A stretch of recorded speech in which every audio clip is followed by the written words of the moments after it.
আমি অত্যন্ত বিনয়ের সঙ্গে বলি যে প্রধানমন্ত্রী আসলে এখানে ইন পার্সন নন। আমাদের বহু মানুষের শ্রম, এক্সপেকটেশন, বহু মানুষের জুলুম, অত্যাচার ভোগ করার যে 17 বছরের পুঞ্জীভূত ক্ষোভ, এটার একটা সামারি হলেন আজকের প্রধানমন্ত্রী তারেক রহমান সাহেব। তো কাজী কিছু কিছু বিষয় তাকে ক্ষমা করতে হবে, কিন্তু কিছু কিছু বিষয় প্রতিশোধ নিতে হবে এবং কিছু কিছু বিষয় বিচার করতে হবে। ঢালাওভাবে এইভাবে বললে আলটিমেটলি হবে না। এর কারণ অপরাধ এমন একটা জিনিস, সে কিছু কিছু অপরাধের যদি আপনি ন্যায় বিচার না করেন তাহলে ওই অপরাধ বাড়তে থাকবে। কিছু কিছু বিষয় যদি আপনি ক্ষমা করে দেন, আমি একে খুব ক্ষমা করে দিলাম, মুহূর্তের মধ্যে যারা অপরাধী তারা আশকারা পেয়ে যাবে এবং নতুন অপরাধ সংগঠন করবে। তো কাজে আমার কাছে মনে হচ্ছে যে তার এই কথাটা শুনতে খুব ভালো শোনাচ্ছে, কিন্তু রাজনীতি, রাষ্ট্রবিজ্ঞান, রাষ্ট্র পরিচালনার কোনো অভিধানে এইরকম কোনো ঘটনা নেই যে ঘটনার এভাবে বিচার হয়নি। তো কাজেই তার ব্যক্তিগত বিষয় তিনি ক্ষমা করতে পারেন এখন তো, ঠিক আছে আমার সাথে যেটা হয়েছে, কিন্তু অ্যাজ এ হোল বিএনপির উপর যেটা হয়েছে, দলের উপর যেটা হয়েছে, যেগুলো বড় বড় ক্রিমিনাল অফেন্স হয়েছে, সেইগুলো যদি উনি সুন্দরভাবে বিচার করেন তাহলে সারা বাংলাদেশে মবটা বন্ধ হবে। আদারওয়াইজ তিনি যদি এইভাবে সব কিছু স্কেপ করতে চান, উদার হতে চান, তাহলে সারা বাংলাদেশে মবটা বাড়বে। এই গেল এক। 2 নম্বর হলো যে এই সময়টিতে যা হচ্ছে, বিএনপির নাম ভাঙিয়ে ছাত্রদল, যুবদলের নাম ভাঙিয়ে, অথবা বিএনপি, ছাত্রদল, যুবদলের বিভিন্ন যারা নেতাকর্মী সারা বাংলাদেশে যে সমস্ত কর্মকাণ্ড করছে, এগুলো যদি এআই নির্ভর না হয়, আই ডোন্ট নো, এই প্রযুক্তিতে যেভাবে সামাজিক মাধ্যমে খুন, চাঁদাবাজি, মারপিট, জুলুম, অত্যাচার, মামলা, মোকদ্দমা, এগুলো যে দৃশ্যগুলো প্রতি মুহূর্তে প্রতিদিন আসছে, তাতে করে জনাব তারেক রহমান সাহেব যত ভালো ভালো কথা বলছেন না কেন, এটা মানুষের কাছে মনে হচ্ছে প্রহসন। মানে উনি যে কথাগুলো বলছেন মনে হচ্ছে উনি অন্তর থেকে কথাগুলো বলছেন না, একদিকে বলছেন যে আমি এগুলো বলবো, তোরা ব্যাটা চালা, এক। অথবা উনি কথা বলছেন অন্তর থেকে, কিন্তু ওনার যারা নেতাকর্মী তারা কেউ ওনাকে মান্যগণ্য করছে না, এবং he don't have any comment over his organisation or government. তো এই বিষয়গুলো আগে ভাবতে হবে যে জনমনের অস্বস্তিটা কী। দেখলাম বরিশালে একটা চাঁদাবাজির ঘটনা, একজন বৃদ্ধ মানুষের অন্ডকোষ চেপে ধরা হয়েছে, এবং যেভাবে সেই ভদ্রলোক প্রাণ ভয়ে তার সন্তানের চেয়ে ছোট একজন মানুষ তার পা ধরতেছে এবং মানে যাকে বলা আনকন্ডিশনালি সে চেক লিখে দিচ্ছে। যেভাবে আর একটা দৃশ্য দেখলাম, মানে কসাই যেভাবে মানে ছাগল বা গরুর চামড়া ছোলার আগে সে তার অস্ত্রটা আশেপাশে কোনো ধারালো জিনিসের সঙ্গে ধার করে, ওইভাবে একটা টেবিলের সাথে ধার দিয়ে দিয়ে একটা অস্ত্র একজনের গলার কাছে ধরা হচ্ছে এবং চাঁদা দাবি করা হচ্ছে। এরকম অসংখ্য ঘটনা। গুলিস্তানে বিএনপি জামাতের মধ্যে দ্বন্দ্ব, চাঁদাবাজি নিয়ে মিছিল, মিটিং, ঢাকার একেবারে কেন্দ্রে যে জায়গাগুলো আছে। এর বাইরে যে আপনারা আজকে শিরোনামে বলছেন যে আমি চাই না, তাহলে এই যে আপনি প্রতিশোধ নেবেন না, কোনো কিছু করবেন না, তাহলে একসঙ্গে এতগুলো পুলিশের যে কর্মকর্তা, 33 জন পুলিশের কর্মকর্তা, এবং এর আগে এখন এই যে ধরেন পুলিশের যারা ট্রেন আপ এখন যারা আছেন তারা তো সবাই বিএনপি করছেন। এখন যদি সবাই বিএনপি করতে পারে, এখন যদি সবাই ছাত্রদলের লোক হতে পারে, তাহলে আওয়ামী লীগের জমানায় এদের ছাত্রলীগ হলে অসুবিধা কী ছিল? আপনি দেখেন যে সে কতটা দক্ষ এবং অভিজ্ঞ। এইভাবে পুলিশ বাহিনী থেকে, প্রতিটা বাহিনী থেকে, সরকারি অফিস থেকে এই যে লোকদেরকে বাধ্যতামূলক অবসর দেওয়া হচ্ছে, এটা কি ন্যায় বিচার? এটা কি প্রতিহিংসা? এটা কি যাকে বলা প্রতিশোধ না নেওয়ার নমুনা, নাকি কোনো কিছু? ফলে হয় কি, রাষ্ট্রের প্রধান শীর্ষ প্রশাসনিক কর্মকর্তা প্রধানমন্ত্রী, তিনি যদি কোনো একবার যাকে বলা হয় জনগণ তার ব্যাপারে ভীত সন্ত্রস্ত থাকবে, সম্মান সমীহ করবে, মর্যাদা দেবে, ভালোবাসবে, মাথায় করে নাচবে, ঠিক ওই জায়গাটাতে যদি একবার জনগণ কোনো কারণে সেখান থেকে নামিয়ে নিয়ে আসে, আপনি লাস্টে দেখেন শেখ হাসিনা কিন্তু সব একটা সিরিয়াস একটা ভয়ের অবস্থা তৈরি করে ফেলেছিল। সব মানুষ মনে করতে ভয়। 2 জন লোক, একটা হলো সেফায়েতুল্লাহ সেফু, তাকে অকথ্য ভাষায় গালাগালি করলো, আর সেই পিনাকি ভট্টাচার্য তার উপর নাম দিল কাঁঠাল রানী। এই দুটো মানে মানুষের কারণে পুরো একটা প্রধানমন্ত্রীর যে পদবিটা ব্যক্তিটা একটা সার্কাস্টিক হয়ে গেল। একজন হয়ে গেল কাঁঠাল রানী, আরেকজন গালাগালি, এবং অনেক আওয়ামী লীগের লোকজন গোপনে গোপনে শেখ হাসিনার সেই গালাগালিগুলো শুনতো। ঠিক সেম ঘটনা যেন তারেক রহমান সাহেবের জীবনে না ঘটে, বিকজ ওই মুখগুলো একটা নাই, এখন আগে ছিল দুটো মুখ, এখন 2000 মুখ হয়ে গেছে। তো যার জন্য হয় কি, আমাদের এই সমাজের যা কিছু হচ্ছে এর সাথে মিলছে না। এই জীবনের একটা অনুষ্ঠান হলো জুলাই অনুষ্ঠান, সেই অনুষ্ঠানে একটা প্রফেশনাল মেয়ে সে উপস্থাপন করছে, এখন তাকে নিয়ে এই বিভিন্ন লোকজন ট্রল করছে, সে কোন আমলে আওয়ামী লীগের অনুষ্ঠান উপস্থাপনা করছে তাকে ধরো। ওই যে ওখানে চ্যানেল আইতে সোমা নামক একটা মেয়ে আছে, তাকে নিয়ে এখন সে স্বৈরাচারীর দোসর। এখন এইভাবে যদি আপনি প্রতিটি লোককে ধরেন, আপনি বাংলাদেশে লোক পাবেন না। 17 বছর লোক চালিয়েছে, বলেন তো 17 বছর একটা দেশ চালালে কার সাথে? আমার যে আজিজ ভাই এত কট্টর বিএনপি, তার সাথে খুঁজলে দেখা যাবে আওয়ামী লীগের 2-4 জন মন্ত্রীর একটা ছবি চলে আসে। এখন যদি বলা হয় তাহলে তো সে বাঁচবে না, সে মরে যাবে এই বুড়া বয়সে, যে সারা জীবন করলামটা কি। তো এই বিষয়গুলো রাষ্ট্রের যারা কর্তা ব্যক্তি অত্যন্ত স্ট্রং হাতে এই বিষয়গুলো হ্যান্ডেল করতে হবে। আচ্ছা, আপনার কাছে ওই প্রধানমন্ত্রী তারেক রহমানের ওই দিনকে মানে গতকাল যে অনুষ্ঠানে বক্তব্য দিয়েছে, সেখানে আমি একটা লাইন তিনি বলেছেন, এটা তার মন্তব্য জানতে চাই সেই মন্তব্যের উপরে। তিনি বলেছেন, বিচারের নামে কারো প্রতি যেন অবিচার না হয়, এ বিষয়ে অবশ্যই আমাদের খেয়াল রাখতে হবে। একটু বিলম্ব হোক, তবু অন্যায়কারী যেন সঠিক বিচার হয়। এইটা বলেছে। এটা কি বার্তাটা কি দিচ্ছে তাহলে? বিষয়টা আমার বার্তাটা মানে বিচার কি তাহলে বিলম্ব হওয়ার কোনো সুযোগ আছে না? ধরেন ইন্টারপ্রিটেশন দেওয়া, প্রধানমন্ত্রী তার বক্তব্য আমরা ইন্টারপ্রিটেশন দিতে চাই না, আমরা তার পজিটিভ নেগেটিভ আলোচনা করতে পারি। এখন ধরেন তিনি যেটা বলেছেন সবার ঐক্য দরকার। আমার বক্তব্য হচ্ছে পৃথিবীতে সাউথ আফ্রিকায় শুধু ম্যান্ডেলা কিন্তু চেয়েছিল, তিনি ব্ল্যাকের পক্ষে কাজ করছে, ব্ল্যাকের রাইট, বের হয়ে এসে ডি ক্লার্কের সাথে রিকনসিলিয়েশন করেছিল, সবাই অপরাধ স্বীকার করেছিল, দেশটা ঐক্যবদ্ধ হয়েছিল। কিন্তু এখন সাউথ আফ্রিকায় সেই জায়গা নাই, কারণ তাদের তাত্ত্বিক বা আদর্শিক পার্থক্য ছিল। এখন ঐক্য তিনি করতে চান। আমার কথা হলো দেশ এবং জাতির ইস্যুগুলি, জাতীয় ইস্যুগুলিতে ঐক্য দরকার। কিন্তু আপনি ধরেন ডান বাম মধ্যপন্থী সবার রাজনীতিতে কেউ বিসর্জন দিতে পারবে না। সুতরাং এই ঐক্য যদি চান যে আপনি জামাতের সাথে ঐক্য করবেন, বামপন্থীদের ঐক্য সব একাকার হয়ে যাবে, তাহলে তো বহুদল দরকার নাই। বহুদল তো নীতি আদর্শ আলাদা, তারা তো এক হবে না। তো এখন যেটা হচ্ছে যে ধরেন আমার কথা হচ্ছে যে অপরাধের সাবাকে ধরেন আপনি দেখেন 6 তারিখে, অগাস্টের 6 তারিখে, 8 তারিখে সরকার গঠন হলো, 6 তারিখে কিন্তু পল্টনে একটা সভা হয়েছিল, সেখানে বেগম খালেদা জিয়া হুইল চেয়ারে গিয়ে বক্তব্য দিয়েছিল। তিনি কিন্তু সেদিন বলেছিল প্রতিশোধ নয়, সবাইকে ঐক্যবদ্ধ একসাথে কাজ করতে হবে। তিনি কিন্তু মৃত্যুযাত্রী বলা যায়, তারপরেও তিনি কথা বলেন নাই। তারপরে ধরেন তিনি যখন প্রধানমন্ত্রী এর আগে ছিলেন, জিয়াউর রহমান যখন নিহত হলো, তখনও কিন্তু অনেকেই অভিযোগ করেছে তার স্বামীর বিচার চায় না, তার বিচার করে না, ইত্যাদি ইত্যাদি। তো এটা হচ্ছে তারেক রহমান হয়তো সেইভাবে সেই কারণেই হয়তো প্রধানমন্ত্রী হিসেবে বলেছে, কিন্তু বাস্তবতা কথা হচ্ছে অপরাধীর বিচার করতে হবে, এ জায়গা তো মাফ করা যাবে না। অপরাধী তাদের বিচার হবে, হ্যাঁ বিচার করতে হবে।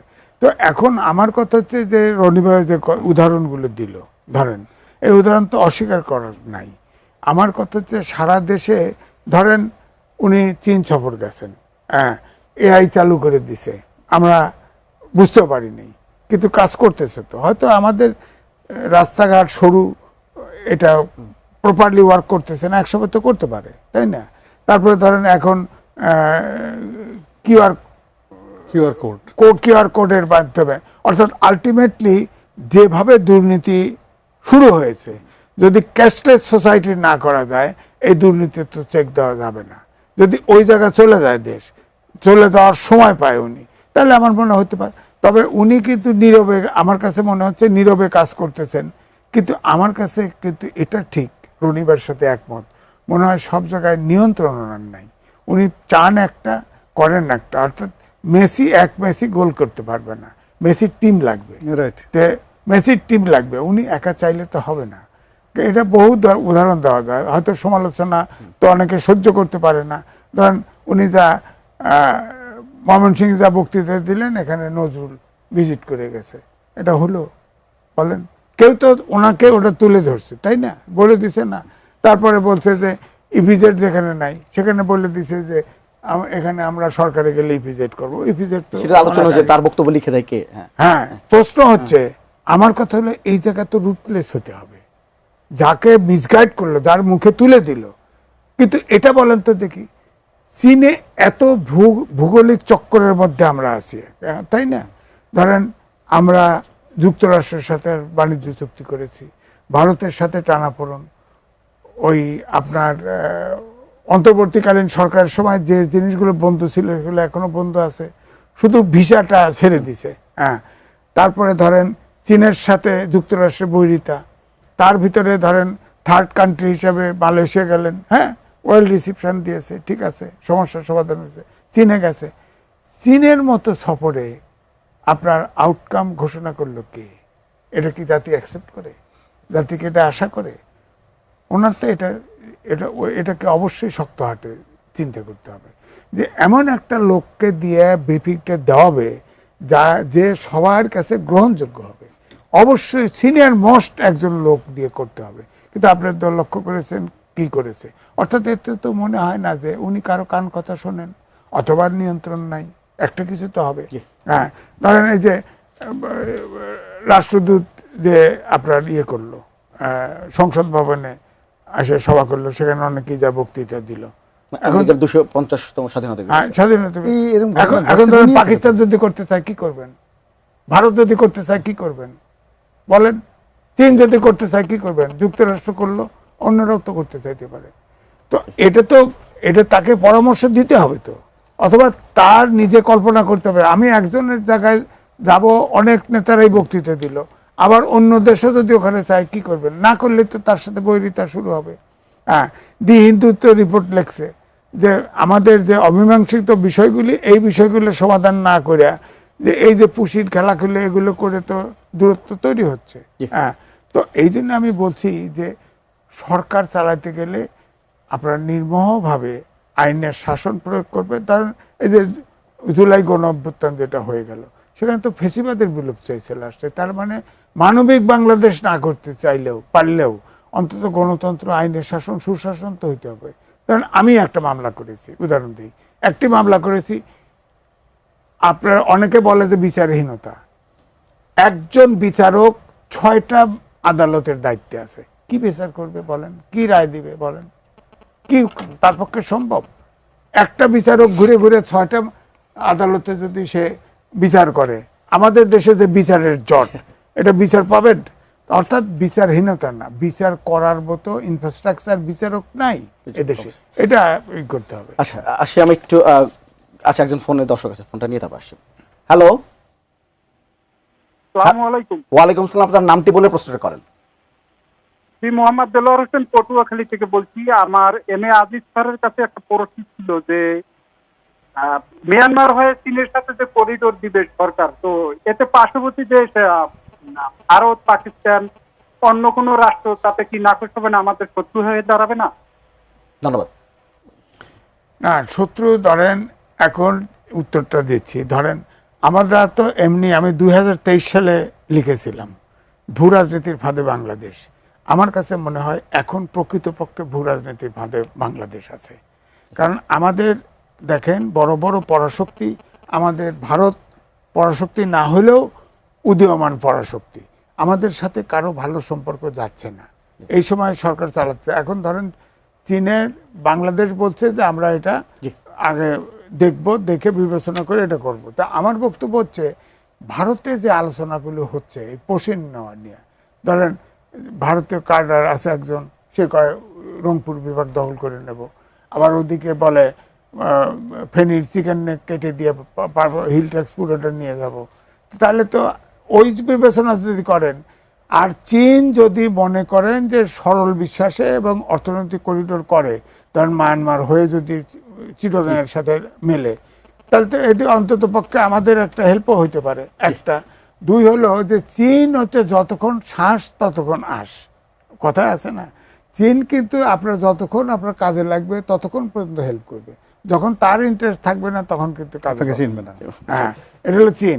আর চীনের যত ঋণ নেবেন, ঋণ নিলে দেউলিয়া হওয়ার সম্ভাবনা থাকে। আচ্ছা, আরেকজন এগুলো হিসাব করতে হবে। দর্শক আছে ফোনটা নিয়ে। হ্যালো হ্যালো, হ্যালো, আসসালামু আলাইকুম। ওয়ালাইকুম সালাম। আপনার নামটি বলে প্রশ্নটা করেন। আমার নামটি মোহাম্মদ রিপন হলদার। জি আমার নামটি মোহাম্মদ রিপন, আগুলদের থানা থেকে বলছি আমি। জি বলেন। আমি বলতে চাইছিলাম যে আমাদের আগুলদের থানা যে ভূমি অফিস, এখানে দুর্নীতিটা আছে, দীর্ঘদিন তারপর চলতেছে। এখানে দেখার কোনো লোক নাই। হ্যাঁ, তারা কোনো রকম পর্সার জন্য গেলে একটা পর্সার 3টে পর্সা বানায়, এবং সেখানে কোনো জবাব দিয়ে নেই। মানে কেউ দেখার মতো কেউ নেই আগুলদের থানা যে ভূমি অফিসে যে ডাকাতিটা হইতেছে। এবং এখানে তাকে দড়ি করতে গেলে রেজিস্ট্রি অফিসে, এখানে একটা ডাইলে নিয়ে 200 টাকা ধরাই দিলে উনি একটা মানে নামমাত্র একটা সুদকে দিয়ে দেয়। সেখানে সরকারের যে ট্যাক্সটা আছে জায়গার পরে, সেটাও পূর্ণাঙ্গ সে নেয় না। জি জি। দুর্নীতি সর্বাঙ্গে হ্যালো, লাগাবেন কোথায়? আরেকজন দর্শক আছেন। হ্যালো হ্যালো, আসসালামু আলাইকুম। আসসালাম। জি আপনার নামটি বলে প্রশ্নটা করেন। আমি মুক্তার আলী বগুড়া থেকে বলছিলাম। জি মুক্তা সাহেব বলেন। আমি আজিজ স্যারের কাছে দুটো প্রশ্ন করব, আর গোলাম মোল্লা রনি স্যারের কাছে একটা প্রশ্ন করবো আর কি। জি দ্রুত। প্রশ্নটা হচ্ছে কি আমার, আপনার হলো এই যে আপনার 33 জন যে আজকে পুলিশ কর্মকর্তা বাধ্যতামূলক অবসরে যাচ্ছে, এটা কি তাদের কি অপরাধে অবসরে যাচ্ছে, এটা একটা প্রশ্ন। আর একটা প্রশ্ন হলো যে মামলার জটের কথা বললেন আপনি, এই মামলাটা ইসলাম সরকারের টাইমে প্রত্যেকটা উপজেলাতে মানে উপজেলা ভিত্তিক মানে কোর্ট থাকতো। আপনারা লেখালেখির মাধ্যমে যে উপজেলা ভিত্তিক যদি এই কোর্টগুলো করা হয়, আমার মনে হয় জনগণের বড় একটা উপকার হবে। এটা একটা প্রশ্ন। আর একটা গোলাম মোল্লা রনি স্যারের কাছে একটা প্রশ্ন হলো, এই যে মামলাগুলা আওয়ামী লীগের টাইমে আসলে বিএনপির উপরে মামলা ছিল, যারা সব মামলা আজকে ক্ষমতাতে, সব মামলা শেষ হয়ে গেল। আবার আওয়ামী লীগের টাইমে মামলা হচ্ছে, আবার যদি কোনো একদিন আওয়ামী লীগ আছে সব মামলা শেষ হয়ে যাবে। অথচ আমরা সাধারণ মানুষ ছোটখাটো একটা মামলা নিয়ে বছরের পর বছর আবার কোর্টে ঘুরি, কিন্তু আমাদের তো এটা সমাধান হয় না। এটা আর কি প্রশ্ন আর কি আমার। জি রনি সাহেব। না ধন্যবাদ। আসলে মামলা মোকদ্দমা আমরা সবাই অভ্যস্ত। আমার নিজের কথা বলি, একটা সাধারণ ছোট একটা মামলা নিয়ে হাইকোর্টে যা শুনানি হবে 1 মিনিট লাগবে। গত 2 বছর ধরে আমি একটা ডেট ফিক্স আপ করতে পারছি না, সিরিয়াল পাওয়া যাচ্ছে না, কোনো অবস্থাতে পাওয়া যাচ্ছে না। তা এখন আমার যে সামাজিক অবস্থান এক্সপিরিয়েন্স, এটা নিয়ে হাইকোর্টের মতো জায়গাতে শুধুমাত্র একটা মামলা সিরিয়ালে আসবে, বিচারক শুনবেন, শুনে 1 মিনিট খালি একটা তামাদি আইন, এটা তামাদি মকুব করা গেল, জাস্ট 1-2। এইটা 2 বছরের মধ্যে পারছি না। আজিজ ভাই তো বললেন যে উনি এক বিচারকের কাছে গেলেন, সেই বিচারকের 6টা কোর্ট তিনি দেখাশোনা করেন। 6টা কোর্ট দেখাশোনা, তার মামলায় অ্যাটেনশন দিয়ে যে একটা রায় দিবে বা এই দিবে। এখন আমার সিভিল 3-4টা মামলা চলছে, 3টে মামলা আমি সিভিল, এখানে আমি বাদী। আজকে 12 বছর যাবৎ কোর্টে ঘুরতে ঘুরতে অস্থির। আমার নিজের একটা জমি সরকার একটা লোক করছে কি, আমার নিজের জমি দলিল করা জমি ভোগ দখল আছে, সেখানে 5% জমি সরকারের নামে লিখে নিয়েছে। ওখানে গেলাম, এখন সব সরকারি ডিসিএফসি বললাম আপনি এটা লিখবেন কি নিশ্চয়, আপনি দলিল আমার কাছে। তো বলে যে স্যার কিছু করেন না, এটা আপনার কোর্ট থেকে মামলা করে আসতে হবে। সেই কোর্টে আজকে 2 বছর যাবৎ সেই মামলার জন্য খালি ঘুরছি, একতরফা একটা রায় দিবে, কোনো বিচারক সময় পাচ্ছে না। এখন এই যে একটা অবস্থা চলছে, নোবডি ইজ ওয়ার্কিং, কেউ কাজ করছে না। যে সুযোগ পাচ্ছে সে দুর্নীতি করছে, যে সুযোগ পাচ্ছে সে অন্যায় করছে, অবিচার করছে। এবং রাষ্ট্রের যারা কর্তা ব্যক্তি রয়েছে তারা বুঝতে পারছে না আসলে কোন জায়গাটা থেকে শুরু করতে হবে, কোথায় শেষ করতে হবে, এবং কীভাবে কাজটা শুরু করতে হবে। আজিজ ভাই যে কথাটা বললেন, আমাদের পার্লামেন্ট স্বাধীনতা এবং সার্বভৌমত্বের বিমূর্ত প্রতীক। এই পার্লামেন্টের সামনে যখন জাতীয় পতাকা পথ করে উড়ে, এমন কোনো বাঙালি নাই যার রক্ত আছে শরীরে ওটা তাকে আন্দোলিত না করে। এর যে মেকআপ গেটআপ, সেখানে আমেরিকান পতাকা উড়ল, এবং সংসদের দক্ষিণ প্লাজাতে পুরো লাল গালিচা বিছিয়ে দিয়ে একজন রাষ্ট্রদূত তিনি সেখানে গার্ড অব অনার নিলেন, এবং সেখানে জাতীয় সঙ্গীত বাজলো, এবং আমাদের রাজনীতিবিদরা সেখানে গিয়ে সে বিরাট আবেগময়ী বক্তব্য দিলেন। আচ্ছা, আমার একটা প্রশ্ন, সামনের 16 ডিসেম্বর তারিখে বাংলাদেশের অ্যাম্বাসেডর সে কি আমেরিকার যে কংগ্রেস আছে বা সিনেট ভবন আছে বা ওখানে যে ক্যাপিটাল হিল আছে, সেখানে গিয়ে কি এরকম একটা মানে অনুষ্ঠান করবে, এই ধরনের প্রস্তাব দিতে পারবে? করা তো দূরের কথা, ইজ ইট পসিবল? তাহলে আমরা কেন বাংলাদেশে এই কাজগুলো করছি, কাদের পরামর্শ করছি? এখন শেখ হাসিনা যে কথাগুলো বলছেন বা আওয়ামী লীগের লোকজন যে কথাগুলো বদনাম রটাচ্ছে, দেশ বিক্রি করার বদনাম রটাচ্ছে, কিন্তু এই ধরনের কর্মকাণ্ডে দেশ বিক্রি হোক বা না হোক, জনমনে কি একটা যাবে? আজকে ধরেন এটা জামাতি বট বাহিনী বলেন, আওয়ামী লীগ বট বাহিনী বলেন, তারা সবাই বলার চেষ্টা করছে যে এটা একটা নেগোসিয়েশনের সরকার।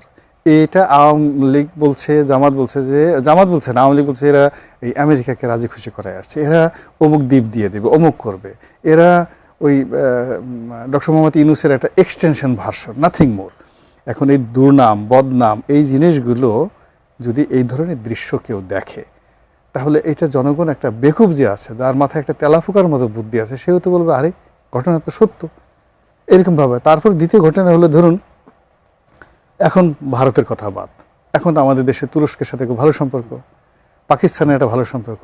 আচ্ছা, পাকিস্তানের 4 তারা খচিত পতাকাটা যদি ওই সংসদ ভবনের সামনে উড়ে, এবং তারা বলে যে, যেমন এখানে বললো যে এই সংসদে যখন আমরা বসি, এটা মার্কিন নাগরিক লুই কান এটা করছে, মানে এটার করছে, নকশা করছে।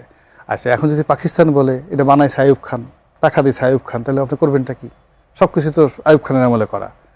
তাহলে এই যে জিনিসটা যদি এখানে পাকিস্তানের 4 তারা আসে, এখানে যদি 2 দিন পরে ব্রিটিশরা বলে যে আমরা তো